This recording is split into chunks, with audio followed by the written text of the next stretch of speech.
안녕하세요. 파타곰입니다. 랄프 웬저 선생님의 책으로 성장주에 대하여 대략적인 이해를 하셨을 것으로 생각하고, 성장주 투자의 대가이자 지금의 워렌 버핏 선생님의 투자 철학 정립에 영감을 주신 분에 대하여 이야기해 보려 합니다. 그 주인공은 필립 피셔 선생님이신데요. 주가 매출액 비율로 유명한 켄 피셔 선생님의 아버님이자 성장주 투자의 대가인 필립 피셔 선생님의 저서 중 첫 번째로 위대한 기업에 투자하라 책 해설 시작하겠습니다. 주식을 살 때 올바르게 판단해서 찾아냈다면 갖고 있는 주식을 장기간 보유할 것이므로 파는 것은 그리 중요하지 않을 수 있다. 핵심적인 기술은 사실 수집에 있었다. 사실 수집은 어떤 기업이 강한지 혹은 약한지에 대해 현실 세계의 사람들로부터 답을 구하는 것이다. 사실 수집이란 온갖 허황된 루머는 무시한 채 우리가 분석하고자 하는 기업과 이해관계를 갖고 있는 경쟁업체 및 고객, 원재료 납품업체, 심지어 색다른 시각으로 그 기업을 바라보는 외부 전문가를 상대로 정보를 구하는 것이다. 사실 수집에 대하여 제가 보충 설명을 먼저 드려야 이해를 도울 수 있을 것 같은데요. 필립 피셔 선생님은 경영진이나 경쟁업체 등 여러 사람들과 면담을 통하여 기업의 내밀한 부분에 대하여 정보를 취득하는 방법이 가장 중요하다고 하시는데요. 저와 시청자 여러분과 같은 개인 투자자들은 사실상 불가능한 방법이어서 조금 허황되게 느껴질 것 같습니다. 물론 채용 사이트, 리뷰 등을 통하여 간접적으로 기업 문화 등을 간접적으로 알 수 있지만 분명 한계가 있습니다. 사실 수집의 핵심은 고객과 경쟁업체, 납품업체에 주목하라는 말로 귀결되는데요. 경쟁업체에서는 아직 하지 않고 있지만 당신 회사에서만 하고 있는 게 무엇입니까? 이 질문이 필립 피셔 선생님은 너무나 멋진 질문이라고 하시면서 이 질문의 핵심은 아직이라는 단어에 있다고 하셨습니다.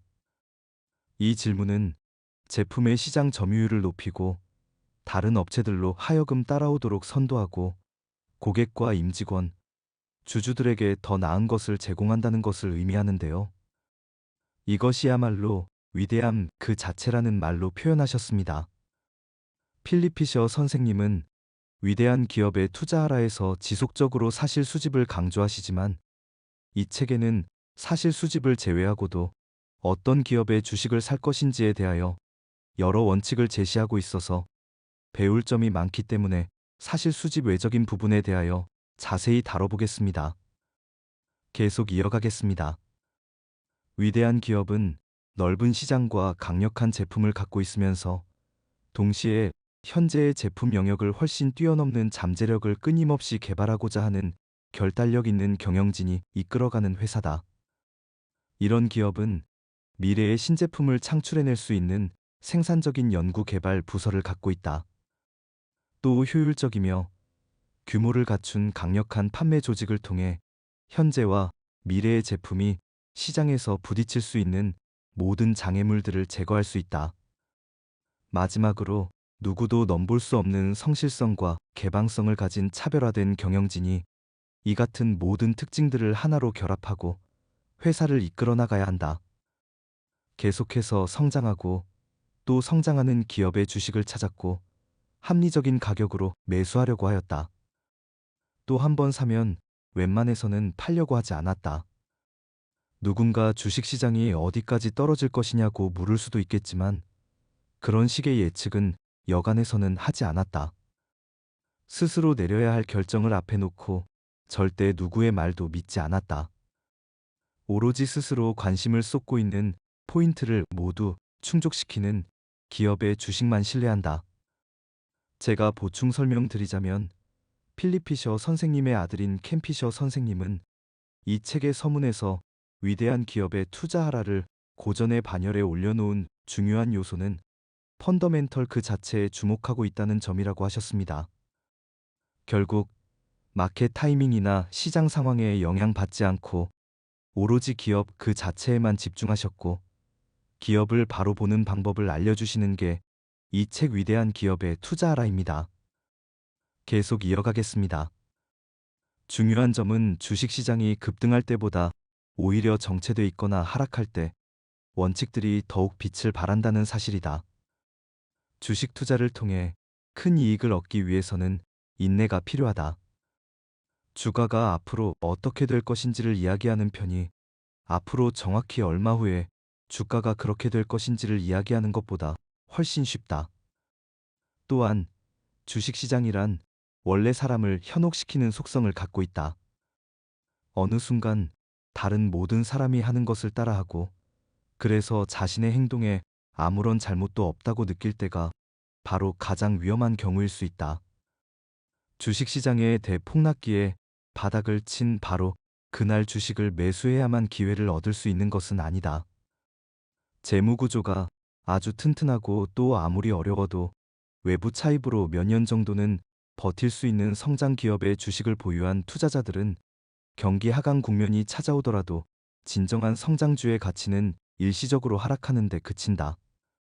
역사적으로 보면 최고의 수익을 올린 투자자는 행운이 따라주었든 혹은 뛰어난 감각을 갖고 있었든 오랜 시간에 걸쳐 매출액과 순이익이 전체 산업 평균보다 훨씬 높게 성장한 소수의 기업들을 찾아낸 사람들이었다. 더구나 이런 기업을 발굴했다고 믿게 되면 장기적으로 이 종목을 보유하는 게 더 낫다. 이런 기업은 반드시 설립된 지 얼마 안 된 작은 기업일 필요는 없다.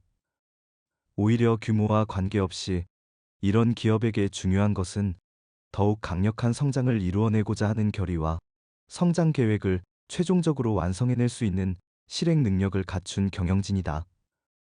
제가 첨언드리자면 선생님은 재무구조에 치중하는 한편 결국 경영진이야말로 가장 중요하다고 강조하시는데요.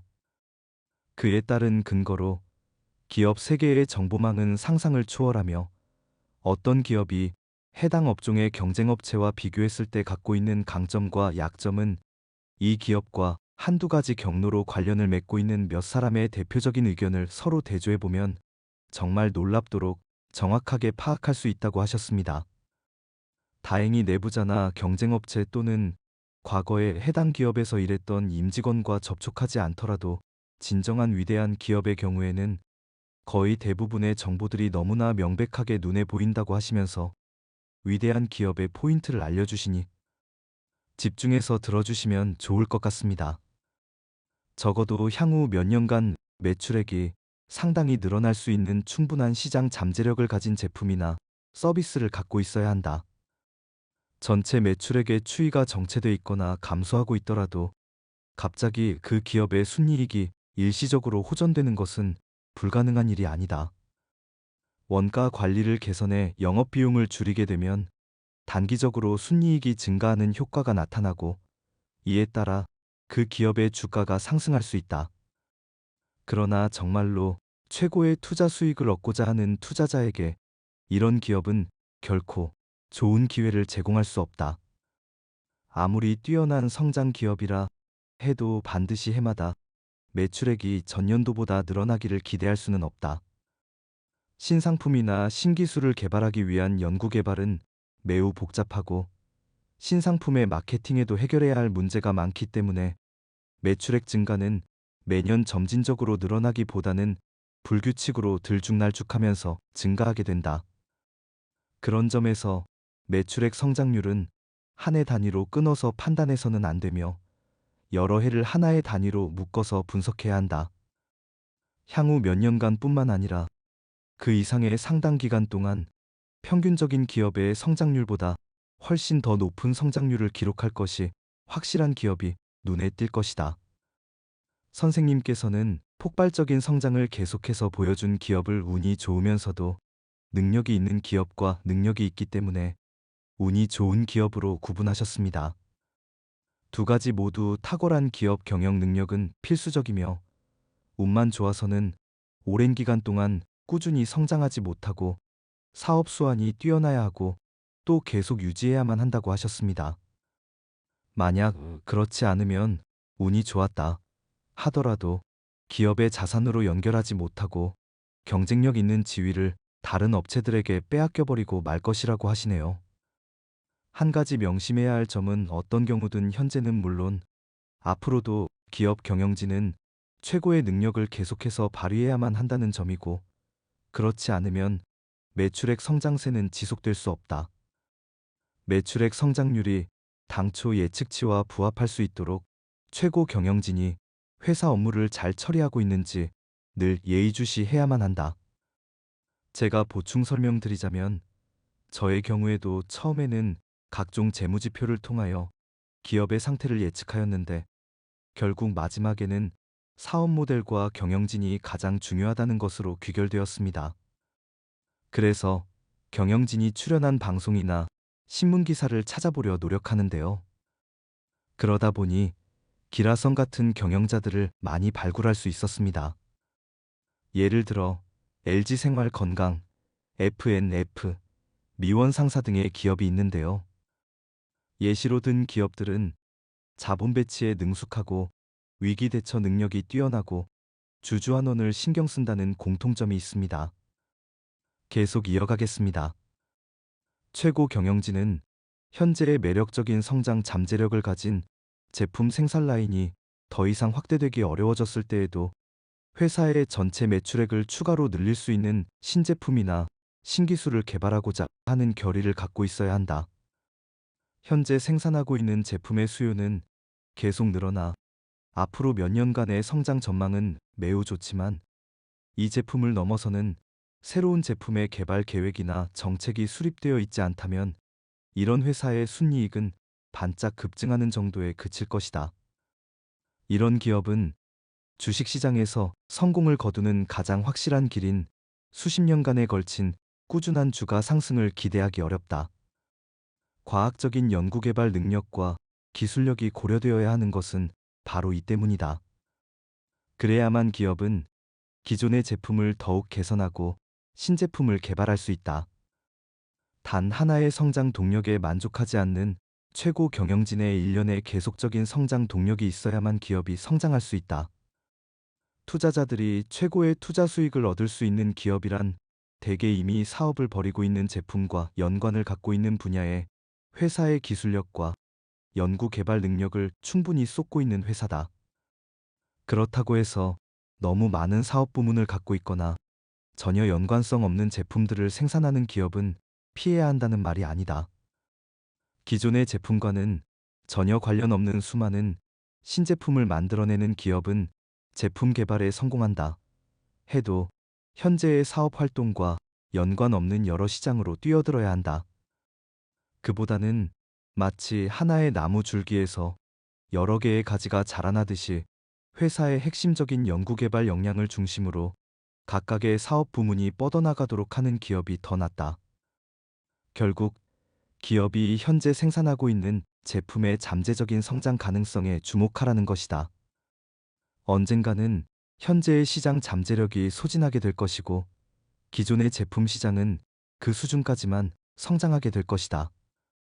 가까운 장래에 더 큰 시장을 가진 신제품을 개발해야 성장을 계속할 수 있다는 점을 최고 경영진이 인식하고 있어야 한다.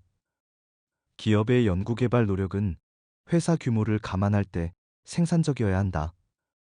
연구개발 비용은 어느 기업에게는 그냥 비용으로 끝나고 말고 다른 기업에게는 상당한 이익으로 귀결되기도 한다. 연간 연구개발비 지출액이나 과학 분야의 박사학위 소지자가 얼마나 되는가와 같은 계량적 지표는 어떤 기업이 정말로 뛰어난 연구개발 조직을 갖추고 있느냐에 대한 개략적인 그림만 제공할 뿐이지 결코 최종적인 답이 될 수 없다.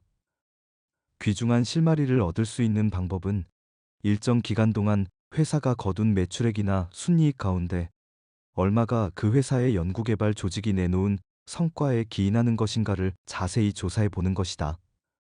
일정한 기간 동안 조직 규모나 투자 비용에 비해 수익성이 좋은 신제품을 많이 만들어낸 연구개발 조직이라면 다른 전반적인 환경이 그대로 이어지는 한 장래에도 높은 생산성을 유지할 것이다. 연구개발 관련해서 제 사례를 보충 설명드리겠습니다. 저는 라온피플이라는 기업을 말씀드리고 싶은데요. 보통 매출액 대비 연구개발 비용을 많이 보는데 라온피플의 경우 상당 비율을 연구개발 비용으로 투자하고 있습니다. 중국향 카메라 모듈 사업을 주력으로 하던 중 미국과 중국 간 무역 분쟁으로 인해 사업이 어려워지자 골프 센서와 스마트팜 및 교통관제 등으로 사업을 확장하여 인공지능 분야에 진출하려 하고 있는 기업인데요. 분명히 매출액 대비 연구개발 비용은 높지만 매출의 상당 부분은 국책 사업을 수주함으로써 국가에서 보조금을 받는 것에서 발생하고 자체 연구개발 실적으로 인해 매출이 발생했다고 보기에는 무리가 있습니다. 사업 외적인 지배구조상 물적 분할 이슈로 인하여 경영에 대한 신뢰가 무너진 부분도 있지만 결국 단순히 매출액 대비 연구개발 비용 수치만 확인하는 것이 아니라 선생님의 말씀처럼 연구개발 조직이 내놓은 성과에 기인하는 것인지 자세히 조사해 보아야 함을 절감할 수 있었습니다. 제가 생각하는 좋은 방법은 특허 등록 등 자체 보유 기술 개발이 얼마나 이루어졌는지 확인하는 것이 연구개발 성과를 측정하는 것입니다. 물론 선생님께서는 특허권에 대하여 회사마다 중요성이 상이한 문제이며 대기업의 경우에는 강력한 특허권을 보유하고 있다는 점이 회사의 기본적인 강점이 되기보다는 부가적인 이점 정도에 그칠 공산이 큰데 그 이유는 특허권을 갖고 있는 특정 사업 부문만이 외부 경쟁업체의 도전으로부터 벗어날 수 있기 때문이라고 하셨습니다. 하지만 강력한 특허권을 보유한 기업은 특정 제품을 생산하는데 가장 비용이 적게 들고 쉬운 방법을 사용할 수 있는 독점적인 권리를 갖는 것을 뜻하고 경쟁업체는 똑같은 제품을 생산하는데도 어쩔 수 없이 멀리 우회하는 방법을 써야 하는데요. 결국 특허권을 가진 기업은 그것이 비록 작은 차이에 불과할지라도 경쟁업체에 비해 명백한 우위를 차지하게 되는 셈이거든요.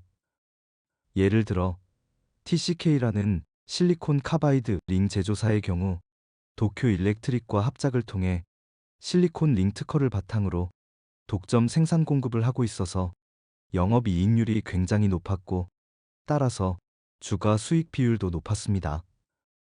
그러던 중 특허 소송을 통해 일부 생산 공정에 대하여 K&J 등의 특허 이용이 허가되면서 독점과 경제적 해자에 대하여 일정 부분 의문이 생겨 주가가 하락하는 일이 발생한 점에 비추어 볼 때 분명 특허는 연구개발의 순도를 가늠하는 중요한 척도로 보입니다. 계속 이어가겠습니다. 평균 수준 이상의 영업 조직을 가지고 있어야 한다. 선생님께서는 영업 조직 즉 판매망과 광고, 영업 조직이 상대적으로 얼마나 생산적인가 또한 중요하다고 하셨는데요. APTC라는 기업은 국내에서 유일하게 식각장비를 생산하는 기업인데요.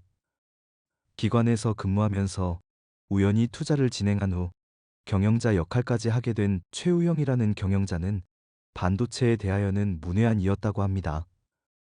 그러나 마케팅 능력이 뛰어나 SK와 같은 굴지의 기업에 납품하기 위하여 그들이 요구하는 점을 잘 반영하여 성공적으로 납품을 하고 있는데요. 이처럼 단순히 성능 좋은 제품만 생산할 수 있다고 기업이 번창하는 것이 아니라 좋은 제품의 뛰어난 판매 능력까지 겸비하여야 기업이 성장할 수 있는 것 같습니다. 계속 이어가겠습니다. 영업이익률이 충분히 높아야 한다. 투자자의 입장에서 볼 때 매출액이란 이익을 늘려주어야만 가치가 있다.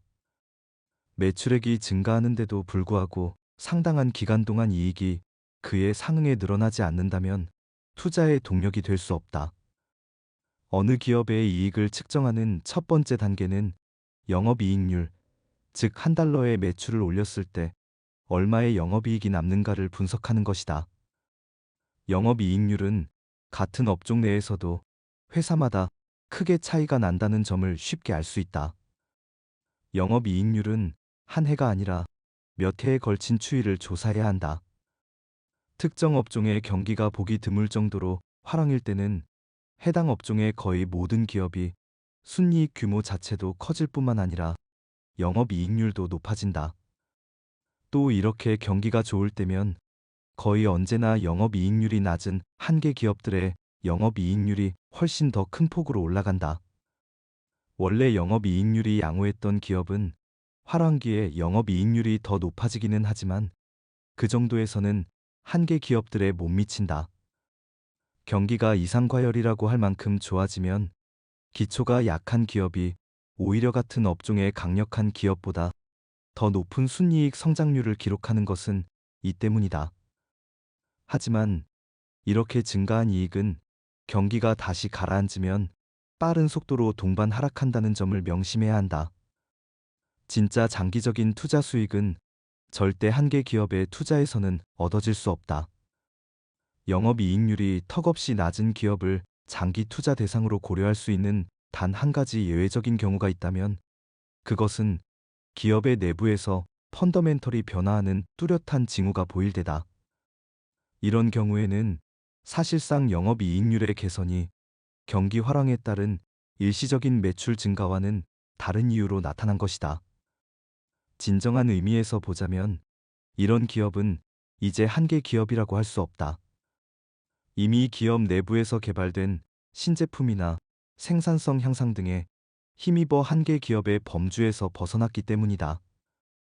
영업이익률을 제외한 다른 측면에서는 장기 투자 대상으로 두루 적합한 기업의 내부에서 이런 질적인 변화가 일어날 때 주식을 매수한다면 최적의 타이밍이 될 수 있다.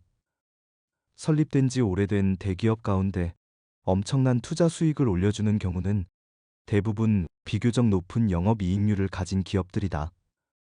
이런 기업들은 해당 업종에서 가장 높은 영업이익률을 갖고 있는 경우가 많다. 반면 출범한 지 얼마 되지 않은 젊은 기업들의 경우 성장을 더욱 가속화하기 위해 이익의 전부 또는 거의 대부분을 연구개발비나 판촉비 등으로 사용한다. 영업이익률이 이런 이유로 감소했다면 단순히 그 활동이 장래 성장에 필요한지 여부만 따져볼 것이 아니라 실제로 연구개발 노력인지 판매 촉진 활동인지 여부를 짚어보는 게 매우 중요하다. 만약 정말로 연구개발 투자를 늘리는 바람에 영업이익률이 약화됐다면 이런 기업은 아주 매력적인 투자 대상이 될 수 있다.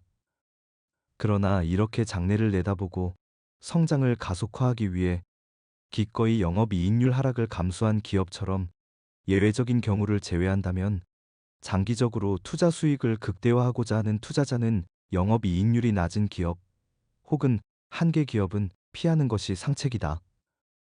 영업이익률 개선을 위해 노력하여야 한다.